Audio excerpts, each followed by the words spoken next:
fois toutes les religions sont belles et bonnes. Et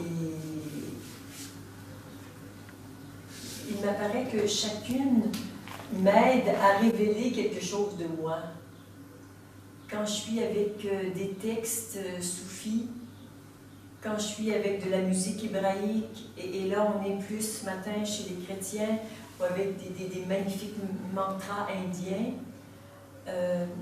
chacun révèle quelque chose que l'autre ne peut pas révéler. Et je n'ai pas le sentiment d'appartenir à une religion, mais à toutes.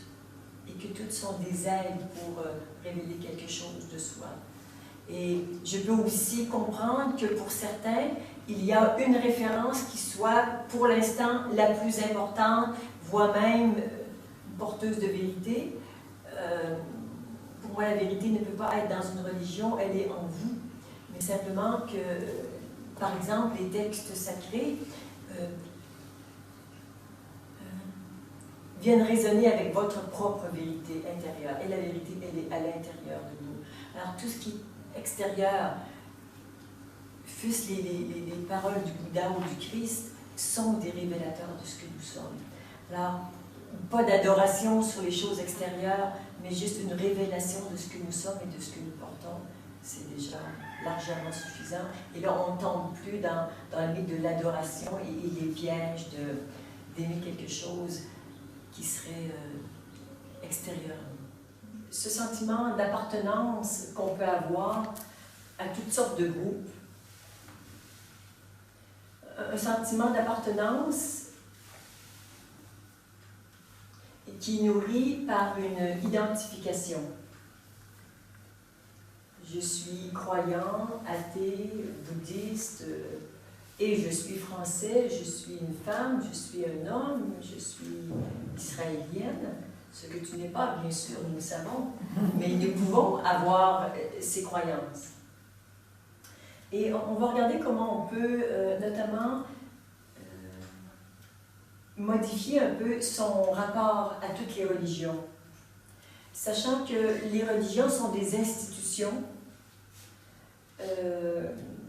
qui sont à notre service pour le meilleur et pour le pire. Et ce fut bien souvent pour le pire. C'est-à-dire que les religions ont été des voies de salut pour beaucoup de gens, mais aussi de grandes voies de perdition, des lieux où une espèce d'humainerie ou d'humanité non mature s'est révélée. Et on a vu des prises de pouvoir, on a vu tuer au nom de Dieu, au nom de l'amour, ce qui est à peu près n'importe quoi. Et forcément, on porte en soi un peu tout ça. Donc, on va regarder un petit peu par identification à quoi on s'identifie à travers ces institutions.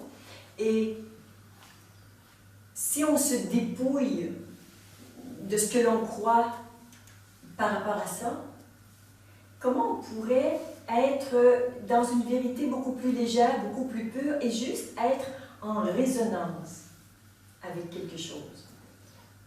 Et ce que je peux observer, bon, je me suis un petit peu passionnée pour l'histoire des religions pendant quelques temps. J'avais vraiment envie de comprendre et de savoir ce qu'ils avaient à nous dire. Et principalement, ce qui m'interpellait, c'était dans chaque religion, comment on parle de l'expérience de Dieu et comment chacune d'entre elles peut éventuellement me rapprocher de l'expérience de Dieu. Ça a été vraiment un aspect de ma quête pendant des années.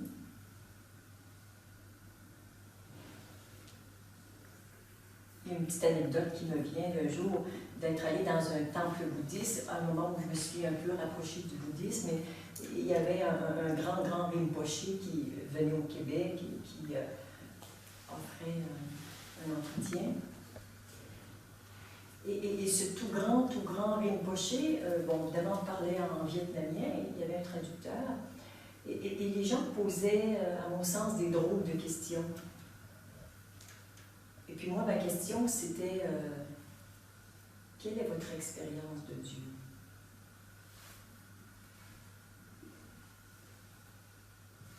Je n'ai pas compris la réponse. Je ne sais pas sentiment que c'était une faute de traducteur, mais que j'arrivais pas à vibrer à ça, et que ça ne me nourrissait pas. Et si ça ne me nourrit pas dans ce sens-là, bon, pour moi, il y a peu d'intérêt. Et suite à sa réponse, les gens sont retournés avec des grandes questions spirituelles du genre « Est-ce qu'on peut manger des œufs? » Parce qu'on est végétarien, mais pas végétalien, tu vois, le fromage et les œufs quand même. Bon, c'est une façon de voir la spiritualité, ça n'a jamais beaucoup résonné en moi. Vous savez ce que je pense de la nourriture? À quel point c'est bon, à quel point c'est précieux, en même temps, sauf le prenant, ce n'est pas vraiment un chemin spirituel.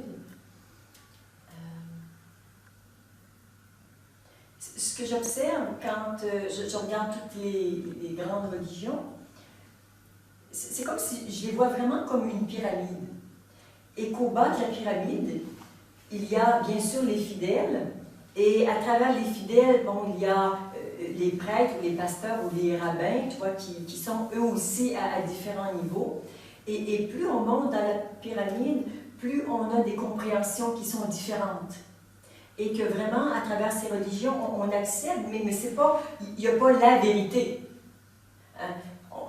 Demandez à n'importe qui de vous parler de l'essence du christianisme ou du bouddhisme ou du taoïsme, chacun va le dire avec le niveau où il est.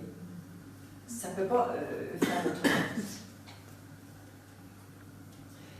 Et plus les gens sont à des compréhensions élevées, plus ils sont capables de donner une réponse qui va être adaptée à la personne qui pose la question. Une personne de plus bas requiert une réponse à son niveau, qui va peut-être être une autre croyance pour un petit peu changer les croyances, mais ensuite on sort des croyances et on arrive dans quelque chose de plus de l'ordre de l'expérience. Et je vois vraiment, en tout cas l'image qui m'apparaît, qui traduit mon ressenti par rapport à ça, c'est vraiment une pyramide qui finit en pointe. Et à cette jonction, il y a comme une pyramide inversée qui s'ouvre. Et c'est un peu la jonction entre l'exotérisme et l'ésotérisme. C'est-à-dire l'exotérisme, c'est ce qu'on offre à tout le monde. C'est ce qui est écrit dans les livres qu'on peut rendre public. Et l'ésotérisme, c'est ce qui est réservé aux initiés. Et il est impossible de donner l'information réservée aux initiés à quelqu'un qui n'est pas apte à le recevoir, pour la simple raison qu'il ne va pas le comprendre et souvent, en plus, il va trahir la qualité de ses paroles ou de ses enseignements.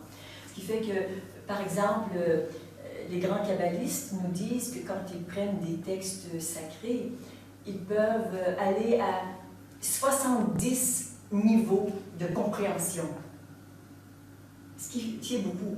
Alors, à quel niveau on se situe? C'est intéressant d'aller toujours plus profondément dans le sens des choses pour que ça parle et que ça entre en résonance avec quelque chose de plus profondément en soi.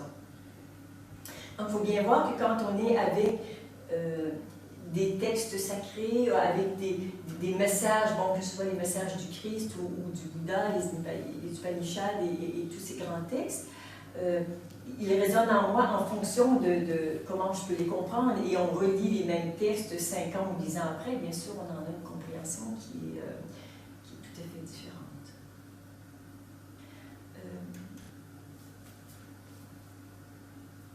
J'ai vraiment le sentiment que les religions, à un niveau tel qu'elles sont absolument parfaites parce qu'elles sont l'expression de ce que sont les gens. Ça a été beaucoup des grands systèmes d'adoration. Par exemple, en France ou au Québec, on n'est plus trop dans l'adoration des statues et le rapport aux cathédrales a bien changé, mais dans d'autres parties du monde, on est encore dans ce regard. Et c'est OK que ce soit comme ça parce que les gens ont besoin de ça. C'est ce qui est juste pour eux en ce moment. Mais quand on est vraiment sur un chemin spirituel, là, l'image que j'ai, c'est comme si, est-ce qu'on peut se dépouiller? C'est comme si je vois les 4 murs de la religion tomber, où les 3 côtés de la pyramide tombent, et au cœur de ces religions, il y a la spiritualité. Et pour moi, la spiritualité, c'est quelque chose de vivant, c'est quelque chose qui me parle, c'est quelque chose qui me transporte et qui me transforme, bien sûr.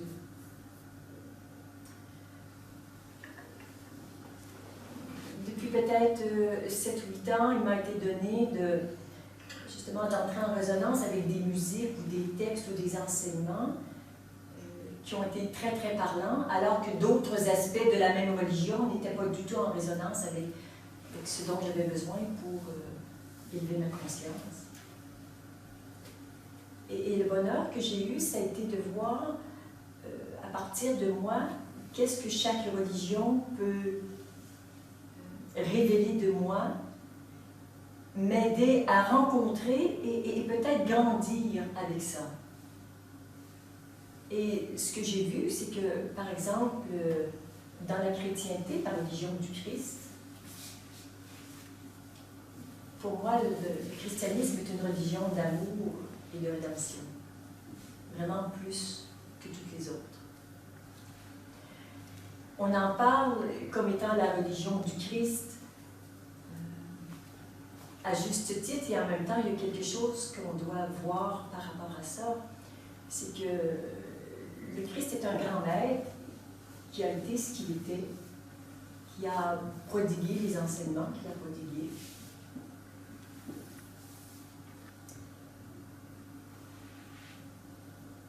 Le Christ n'était pas chrétien.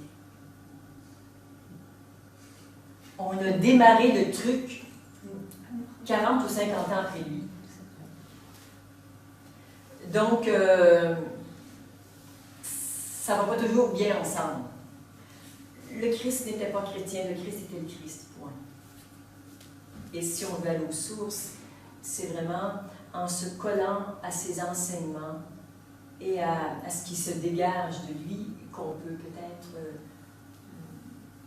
toucher quelque chose en soi. Est-ce que Bouddha était bouddhiste? Absolument pas.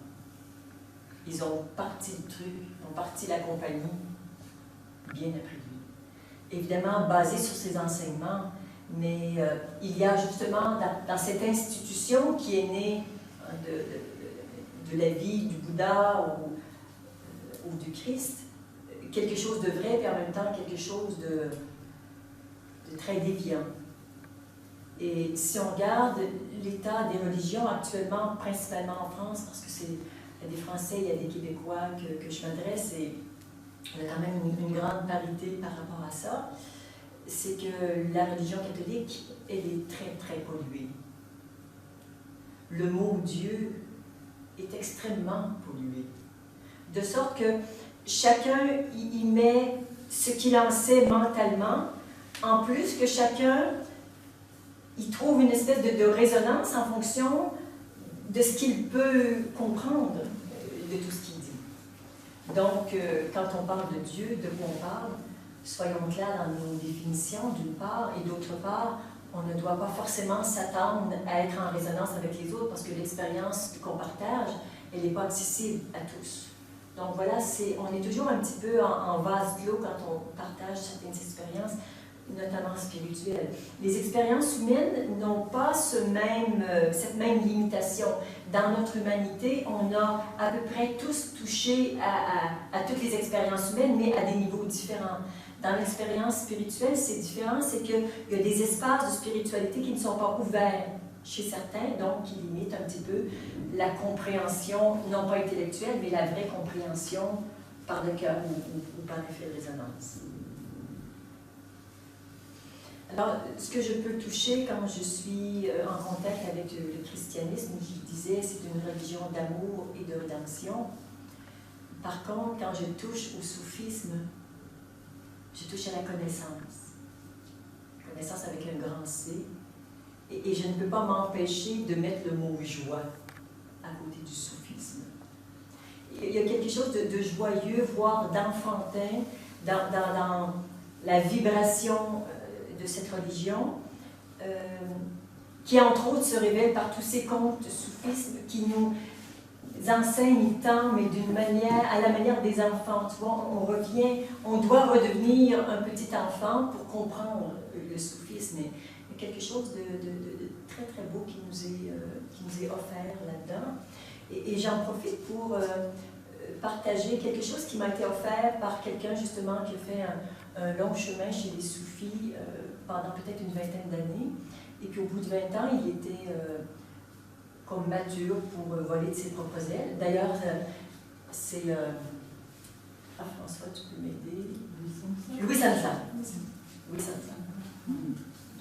Alors, qui raconte dans son livre, justement, La Voie du Sentir, sa très belle et très riche et très humaine expérience spirituelle, et qui dit, entre autres, que justement, quand il a terminé son parcours chez les soufis, on lui a dit, maintenant, va ton chemin en spiritualité, enseigne, mais interdiction d'enseigner ce que nous t'avons enseigné. Nous t'avons prodigué des enseignements qui ont 1000 ou 2000 ans. Tu dois vraiment couper avec ces enseignements pour laisser la place à quelque chose qui est vraiment toi, à travers ta compréhension, ton niveau, enrichi de tout ce que tu as appris. Et on lui a même coupé les ponts avec les personnes avec qui il avait fait son parcours spirituel pour s'assurer que vraiment, il le vive à sa façon, à lui. Et je trouve ça extrêmement beau. Qu'on ne fasse pas du copier-coller de ce qu'on a appris, que ce soit dans les stages, dans les livres ou à travers quelques parcours que ce soit, mais que vraiment on se dépouille de tout ça et qu'on en garde juste la quintessence et qu'à chaque jour on révèle quelque chose de nouveau, quelque chose de frais, mais aussi quelque chose de très particulier à chacun, dans notre façon de vivre notre spiritualité.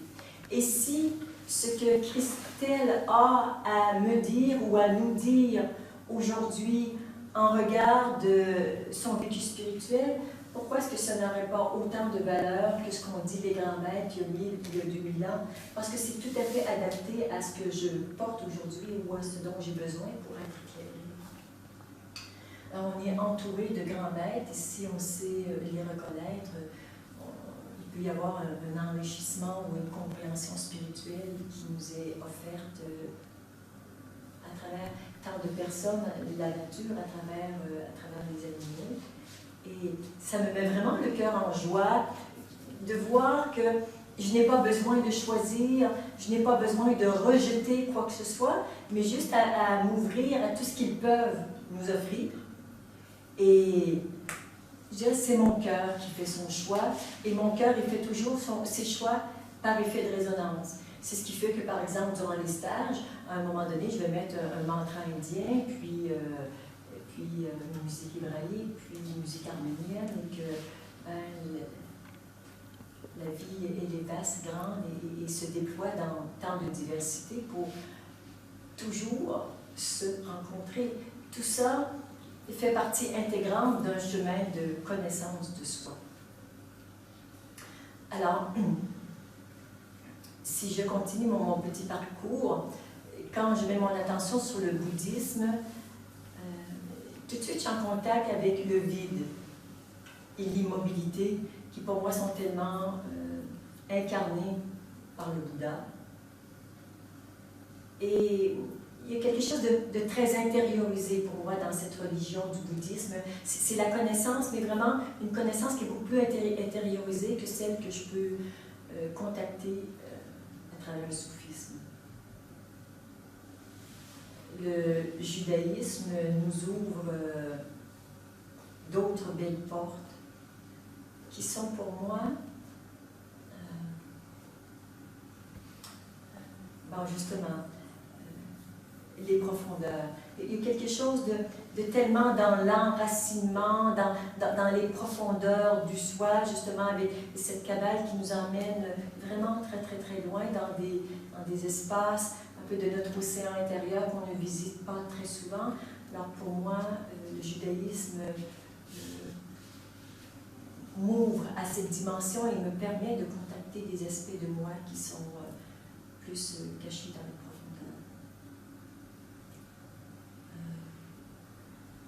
Le taoïsme, pour moi, c'est beaucoup la porte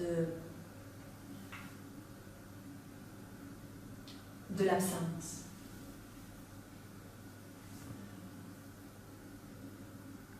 Si certains courants spirituels révèlent davantage notre présence, quand notre présence n'est plus là, qu'est-ce qu'il y a? Il y a l'absence. Et cette absence, elle est tellement bien traduite dans le Tao Te Ching, de s'effacer, de disparaître, de laisser la place. Et pour moi, le taoïsme m'ouvre une belle porte quand j'ai envie d'aller dans cet espace-là plus profondément. C'est à travers les écrits du Tao que nous pouvons y accéder. Est-ce qu'il y aura des questions ou des commentaires par rapport à ce qui vient d'être dit? J'allais dire, je ne sais pas, l'espace du corps, est-ce qu'il y a une voie qui est plus connectée à ça? Je ne sais pas, c'est une question. Ouais. J'ai tout de suite Gurdjieff qui me vient. Gurdjieff qui, dans sa personnalité, Osho aussi, sont des personnes qui ont beaucoup travaillé avec des grands nombres de personnes et qui se sont rendus compte qu'ils donnaient des enseignements d'une grande valeur, mais que ça ne descendait pas. Alors, pour libérer le trop émotionnel et que les gens descendent dans leur corps, là où est le terminal ultime de la vérité, alors certains ont travaillé beaucoup plus avec le corps, notamment ce qui est fort répandu, c'est la méditation dynamique d'Osho. Et Gurdjieff aussi a beaucoup fait danser les gens pour les sortir de leur tête et les amener dans leur corps. C'est ce que j'ai comme information à propos du lien spiritualité et corps physique. Moi, c'est juste une réflexion. Enfin, j'entends chez des collègues, tout ça, ils parlent de spiritualité laïque. Voilà, qu'est-ce que ça veut dire? Enfin, qu'est-ce que ça veut dire pour eux? Voilà, c'est juste une réflexion. Pour moi, entre ce qui est proposé ici, c'est quelque chose qui serait de l'ordre de la spiritualité laïque, c'est-à-dire que moi, je n'ai pas d'adhésion à aucun courant spirituel. Je suis libre intérieurement et je m'abreuve de différentes religions. En tout cas, c'est ma compréhension de la spiritualité laïque. C'est sans appartenance officielle à aucun courant spirituel ou à aucune religion. Non, j'aime beaucoup le caractère inclusif de sa façon de lire. Et j'avais entendu une fois un enseignant de tantra dire, répondre à la question qu'est-ce que c'est, et il avait répondu le tantra est inclusif. Et ta façon de dire les choses, elle est totalement inclusive. Moi, c'est... Comment vois-tu les agnostiques? Je dirais, d'une part, ils ont leur place à travers tout ça et révèlent quelque chose en moi de cet ordre-là aussi. Et je pense qu'on se priverait de quelque chose, de dire ça c'est eux et moi pas. Je pense qu'on a tous un petit côté ou un petit espace en soi qui est agnostique et qui a le droit de vivre. Et qui peut-être, je dirais, par l'essence de ce que c'est, entre autres, une certaine incrédulité, peut amener une certaine profondeur dans la réflexion. Voilà. Je dirais que ça... Oui, ça a sa place. Ça a sa place. C'est utile. Sauf si on en fait une religion, et que là on adhère à ça, et qu'on s'identifie à ça, et que moi je suis cela et pas autre chose. Bon, alors on est dans l'identification, et là, bon, c'est pas le but de ce qu'on veut, qui est de revenir à une présence ici qui n'est non identifiée, mais qui fait des expériences, et qui évolue à travers ces expériences, qui agrandit sa conscience, sa compréhension, ouvre son cœur, voilà. C'est un petit peu le but de toutes les expériences, c'est de s'éveiller de plus en plus à qui nous sommes, se connaître,